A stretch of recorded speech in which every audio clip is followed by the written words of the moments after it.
어쨌든 정리해 본다면 이제 세계화가 달러 강세를 야기하는 것이고 또 이제 무역 구조적으로 봤을 때도 한국 입장에서는 더 밀려나가면서 원화 약세를 또 야기한다. 또 달러와 원화를 이제 같이 통칭하면 그게 이제 강달러 뉴노멀이 되는 것이고 더군다나 미국의 성장률 기대치 자체가 2%를 훌쩍 넘습니다. 2.5 이상입니다. 2.78. 근데 우리나라는 성장률이 계속 1%대로 내려오는 입장이고 굉장히 단순한 산술 계산을 해보면 기저효과를 상쇄시키는 이렇게도 계산을 해봤는데 제가 다 기억을 할 수 있을지 모르겠지만 2020년 성장률이 마이너스 0.71%예요. 근데 21년은 4%로 반등합니다만 이거는 기저효과죠. 근데 이 4%와 0.7%를 조정하면 그리고 조정하고 또 22년, 23년, 24년, 25년 성장률을 나열하면 23년이 1.4, 24년이 2.0이었어요. 그리고 25년 성장률 KDI 전망이 최근치니까 1.6%입니다. 그럼 이거 그냥 근 팬데믹부터 우리 한국 경제의 성장률을 2020년부터 2025년까지의 성장률을 평균하면 1%대인 거예요. 1%대로 내려온 거예요. 이게 기저효과를 상쇄하는 그냥 간단한 방법이라고 생각하는데 우리는 1%대로 내려오고 미국은 2.89%를 유지하니 기본적으로 그 나라 통화의 가치는 그 나라의 거시경제의 펀더멘털을 반영해 주는데 원화 약세화를 피할 수 있는 것이 있을까 하는 의문이 일단 듭니다.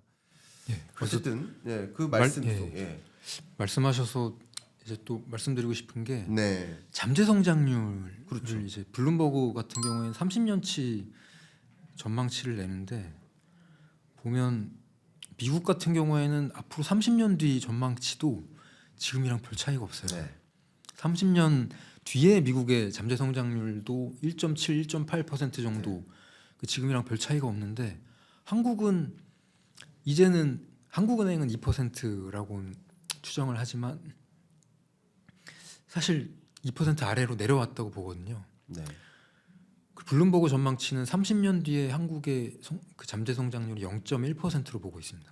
네, 그러니까 제로로 수렴하는 거죠. 그렇죠.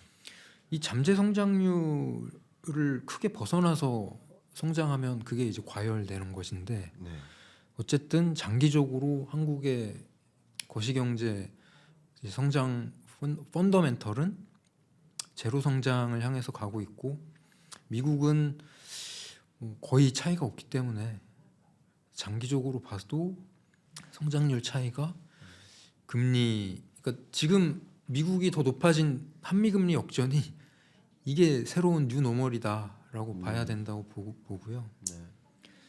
그러면 이게 역전될 가능성은 있냐? 이 부분이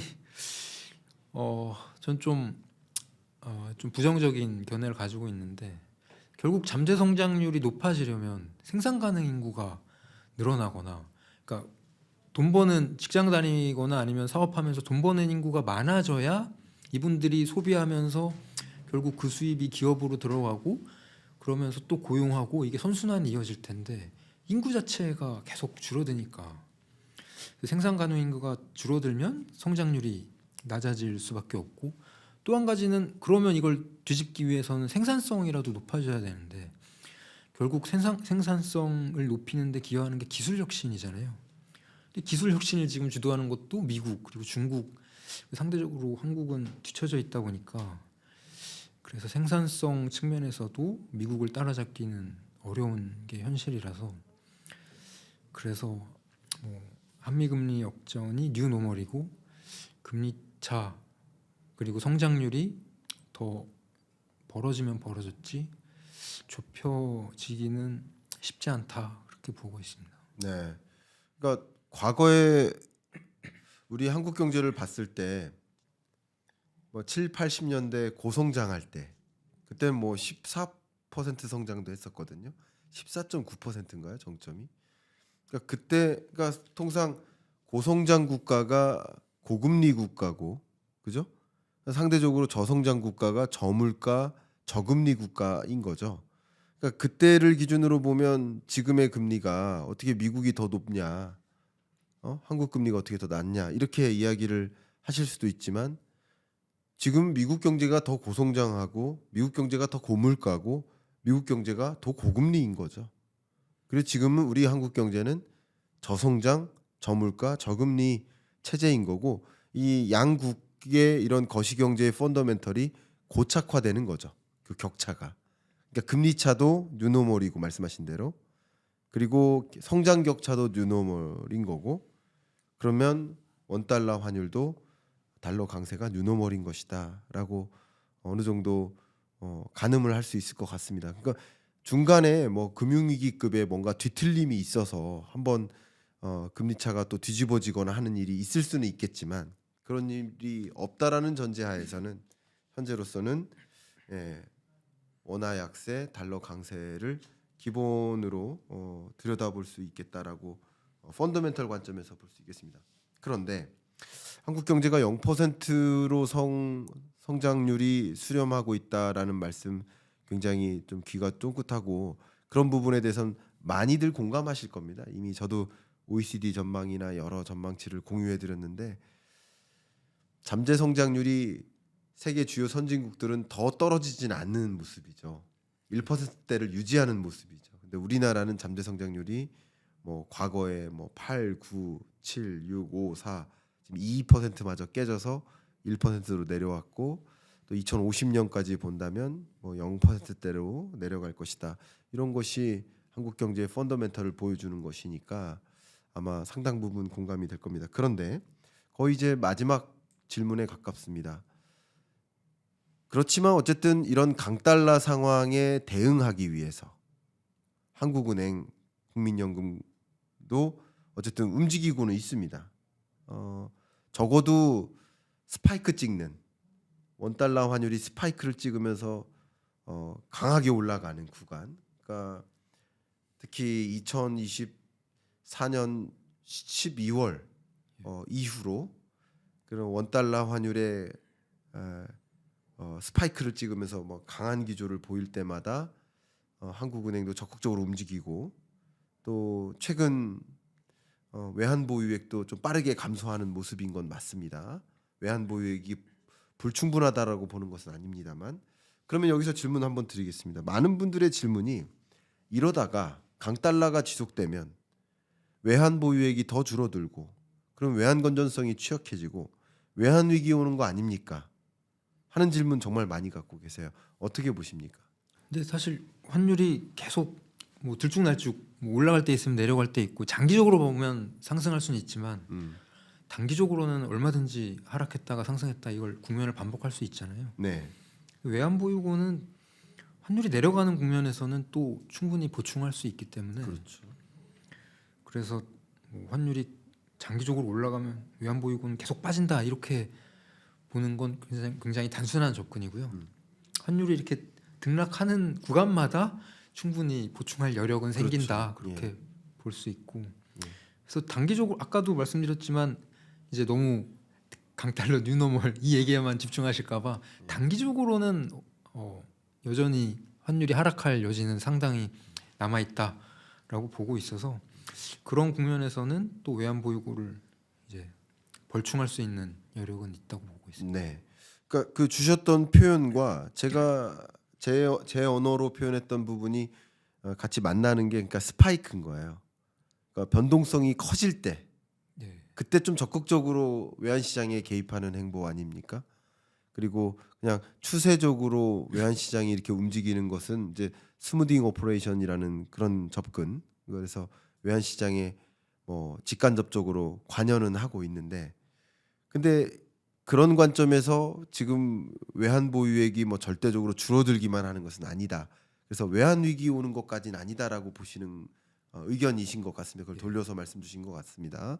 자, 그러면 외환 위기 오는 건 아니지만 외환 보유액이 이렇게 줄어드는 구간은 불안한 건 사실이잖아요. 네, 그런 그렇죠? 국면에서 불안한 건 사실이죠. 첫 번째. 그리고 외환 건전성이 더 외환 외환 건전성의 레벨을 따져보면 그 점수가 올라가는 건 아니고 어쨌든 떨어지는 거라고 볼 수 있는데, 그러면 여기서 좀 질문을 이렇게 드려보고 싶습니다. 외환 건전성이 어쨌든 다소 취약해짐에도 불구하고 이 스파이크 찍는 강달러 현상에, 일시적 강달러 현상에 적극적으로 개입하는 행보예요. 근데 이렇게 개입하는 행보가 언제까지, 만약에 그러니까 가장 부정적으로는 이런 외환 시장의 불안이 계속 야기된다고 가정했을 때는 또 추가적인 개입이 있어야만 하는 것이라고 볼 수 있지 않을까요? 그렇게 되면 더 외환 건전성이 취약한 구조로 갈 수도 있지 않을까요? 근데 이게 작년 12월에야 뭐 국내 정치 이슈 때문에 원달러 환율이 혼자 많이 뛰는 구간도 있었지만 네, 최근 몇 년간의 달러 강세 국면은 전 세계 공통적인 현상이거든요. 네, 그래서 이런 상황에서는 달러화가 모든 통화에 상승한 날이 많았기 때문에 그 달러 강세의 이 큰 물결을 거슬러서 외환 보유액을 털면서 외환 개입을 해야만 되는 상황은 아니거든요. 네. 왜냐하면 외환 보유고를 털어봤자 달러화가 모든 통화에 올라가는 이 강한 추세에서는 달러화가 외환 보유고 털어서 찍어 누른다고 쉽게 꺾이는 게 아니거든요. 그래서 뭐 당연히 지금까지는 외환 보유고를 적극적으로 활용을, 그러니까 뭐 조금 줄어들긴 했지만 네. 그렇게 많이 줄어들진 않았던 것이, 이게 한국의 고유한 굉장히 큰 위험이 있다기보다는 대부분의 국면에서 이제 달러화가 모든 통화에 대해서 상승하다 보니까 이걸 불필요하게 외환 보유고를 써서 이걸 막으려고 하면 그거는 큰 효과는 기대할 수 없고 외환 보유고만 소진할 수 있는 상황이 되기 때문에, 그렇죠. 그래서 외환 보유고를 그래도 많이 아껴 놓은 상황이다라고 볼 수 있고, 앞으로도 지금 현재 글로벌 경제 환경이 유지된다면, 그런 상황에서 달러 강세가 지속된다면 그 부분에서도 외환 보유고를 쉽게 남발할 수 있는 상황은 아니다. 그러니까 계속 지금 저는 지금 현재 접근이 적절하다고 보고 있습니다. 그렇군요. 그러면 어쨌든 12월 들어서 비상계엄 선언 사태가 있었고, 그 이후 국내 정치적 리스크가 좀 점증됐었기 때문에 그게 또 야기한 원화 약세 효과가 있었죠. 그리고 그때 원달러 환율이 좀 치솟았었고, 1월까지는 12월과 1월까지는 그런 스파이크를 찍는 원달러 환율의 불안에 대응하기 위해서 좀 적극적으로 외환 보유액을 활용해서 원화를 사들이는 그런 움직임이 있었다라고 평가를 하고, 그것은 적절한 조치였다. 저도 그렇게 생각합니다. 그렇게 안 하면은 외환 불안이 더 심화될 수 있었을 테니까. 다만 이제 2월, 3월 들어서는 그래도 이 외환 불안이 국내적인 상황 때문이 아니라 전 세계적인 현상이라고 보기 때문에 지금부터는 외환 보유액을 적극적으로 소진해 가면서까지 움직일 필요는 없겠다. 그렇게 대응할 필요는 없겠다라는 의견이신 것 같습니다. 네, 주신 의견 감사하고, 그럼 최근 들어서 한국은행과 국민연금이 통화 스와프를 체결하고, 그리고 어쨌든 외환 건전성이 더 취약하게 움직이지 않도록 하는 그런 고민을 많이 했다고는 볼 수 있어요. 그래서 이런 종류의 대응들, 또 많은 독자분들이 보실 때 얼마나 불안하길래 그런 조치까지 취하지 하는 의문을 갖고 계실 수도 있거든요. 이런 조치들에 대해서는 혹시 어떻게 바라보고 계십니까? 그런 조치들이 그러니까 외환 시장의 심리도 굉장히 중요하거든요. 네, 그래서 그런 조치들이 전해질 때마다 환율은 순간적으로 털썩 내려가는 게 보여요. 그렇죠. 그런 뉴스가 나올 때는. 네, 그래서 분명히 심리적인 효과를 보는 조치들이고, 이제 다만 그것 때문에 그러니까 어쨌든 중요한 건 경제 펀더멘털이기 때문에 그건 이제 비상 조치, 여러 가지, 그러니까 환율을 방어할 수 있는 여러 가지 수단 중에 하나로 볼 수 있고, 기본적으로는 이제 경제 펀더멘털이 환율의 장기적인 방향성을 좌우한다라고 이해하시면 될 것 같습니다. 좋습니다. 저도 사실 그 그러니까 국민연금과의 통화 수합 체결이라든가 외환시장 개입은 중장기적으로 이 환율을 기조를 바꾸는 그런 수단은 전혀 아니라고 보고요. 그냥 그 변동성이 너무 심할 때 조금 스무딩하는 스무딩 오퍼레이션이라고 표현하고 있는 만큼 그렇게 그 변동성을 좀 둔화시키는 그런 전략이라고 좀 생각을 합니다. 그럼 마지막 질문 드리겠습니다. 지금 통화 수업 얘기가 나왔습니다만 또 한국은행이 더 적극적으로 통화 수합 대외국들과 더 적극적으로 체결해 나가야 되는 게 아닌가 이런 질문들도 많이 갖고 계세요. 이 부분은 혹시 이 외환 시장에 계시는 분으로서 어떻게 생각하십니까? 지금 현재 한국은행이 그동안 통화 수합 체결 국가를 많이 늘려왔고요. 예를 들자면 뭐 캐나다하고도 체결이 되어 있고, 근데 정말 그러니까 코로나 때나 글로벌 금융 위기 때 미국이 이제 통화 수합을 체결해 줬었는데, 코로나 때도 보면 한국이 요청하기 전에 미국이 스스로 판단해서 지금은 달러와 유동성 공급이 필요한 시기다라고 판단해서 먼저 미국이 손을 먼저 내밀었거든요. 그래서 아무래도 기축통화국으로서의 뭐 특권이라고도 볼 수 있고, 그리고 사실 환율이 급등할 때는 그런 조치들이 필요한 거 아니냐, 그러면서 사실 2022년도에도 그런 언론에서는 그런 요구들이 많았었거든요. 국내 기사들이 한미 통화 수합 체결해야 되는 거 아니냐. 20년 11월이었던 것 같아요. 예, 그때 막 원달러 1,440원대 예. 급등하고 이럴 때, 그때 이제 환율이 오버슈팅 했었는데 글로벌 변수 때문에.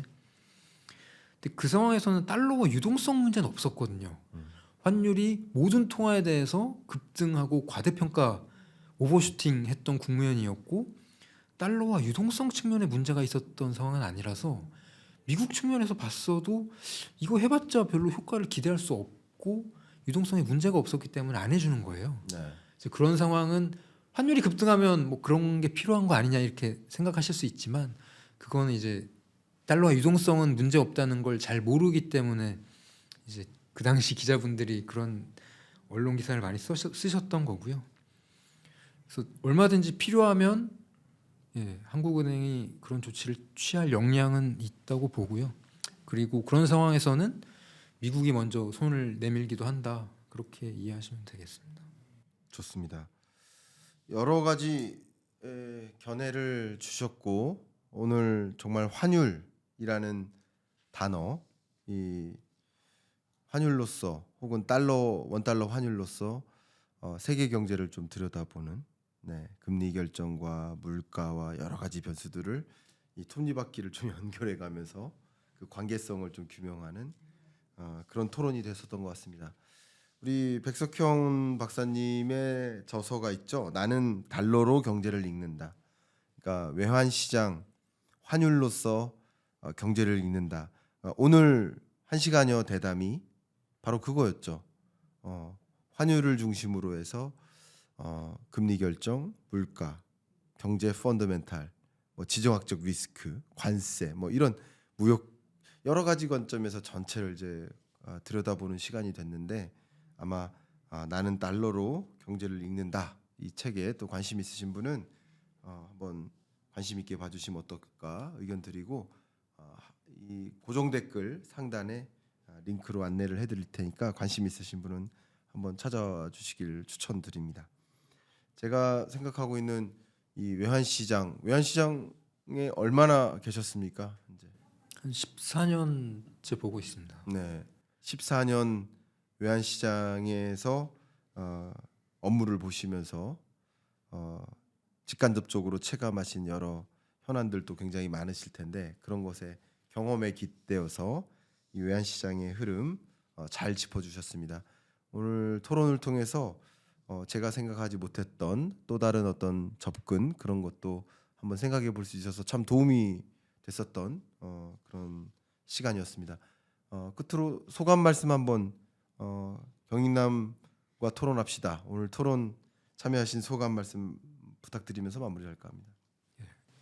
박사님, 그러니까 교수님과 이 방송을 진행할 때마다 네. 막 편하게 진행할 수 있어서 좋은 것 같고요. 네. 그리고 뭐 저도 간혹 이제 놓치고 있었던 부분들을 가끔 이제 이 대화 중에 건드려 주셔서 네. 저도 이제 와서 얻어가는 게 항상 있는 것 같습니다. 아, 그렇게 생각해 주셔서 감사하고요. 저도 오늘 도움 많이 받았고 정말 이 생물학 혹은 공학 영역에서는 그 통제 대상이 있어요. 예, 생쥐한테 약을 주입하면 다른 집단에게는 약을 안 넣지만 밀가루 약을 주죠. 그 통제 대상이 있어요. 그래서 그것을 비교할 수 있어요. 근데 경제 사회적인 현상은 통제 집단이 없어요. 그러니까 한국이라는 나라는 하나고 그리고 한국이라는 나라가 컨트롤 C에서 또 다른 한국이 있을 수가 없어요. 예를 들면 정치적 리스크가 있는 한국과 정치적 리스크가 없는 한국을 두 개를 놓고 비교할 수가 없어요. 그러니까 여러 추정과 여러 접근, 여러 사고를 좀 해야만 그 세상이 더 들여다보는데 보일 텐데 아마 박사님과 제가 이 외환시 제가 부족하지만 이 외환시장에 대해서 이렇게 토론하는 여정에서 여러분들이 아 이렇게 한국 경제가 흘러가는구나 이렇게 외환시장이 움직이는구나라는 것을 그 작동하는 원리를 다양한 접근에서 여러분들도 이해하실 수 있는데 도움이 되셨기를 바라는 마음 그런 마음 담아서 오늘 경인란과 토론합시다 마무리하겠습니다. 감사합니다. 예, 감사합니다. 네.